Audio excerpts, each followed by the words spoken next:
গীত সংগীতা ৯১ অধ্যায়ের ১ থেকে ৪ পদে বলা হয়েছে, মহান ঈশ্বরের আশ্রয়ে যে বাস করেন, সে সর্বশক্তিমানের ছায়ায় থাকেন। সদাপ্রভুর সম্বন্ধে আমি এই কথা বলব। তিনি আমার আশ্রয় ও আমার দুর্গ। তিনি আমার ঈশ্বর, যার ওপর নির্ভর করি। তিনি তোমাকে শিকারীদের ফাঁদ থেকে আর সর্বনাশা মোড়কের হাত থেকে রক্ষা করবেন। তার পালকে তিনি তোমাকে ঢেকে রাখবেন। তার ডানার নিচে তুমি আশ্রয় পাবে। তার বিশ্বস্ততা তোমার ঢাল ও দেহ রক্ষাকারী বর্ম হবে। তাই আসুন প্রার্থনা করি।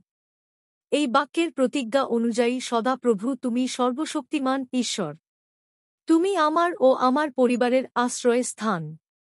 পিতা, তুমি আমার দুর্গ। আমি তোমার উপর নির্ভর করি।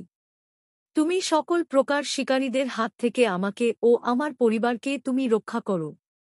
তোমার ডানার নিচে আমি ও আমার পরিবারকে নিয়ে আশ্রয় নিয়েছি।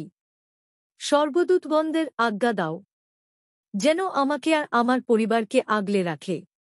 আমি বিশ্বাস করি, আমার এই প্রার্থনা তুমি শুনলে ও গ্রাহ্য করলে।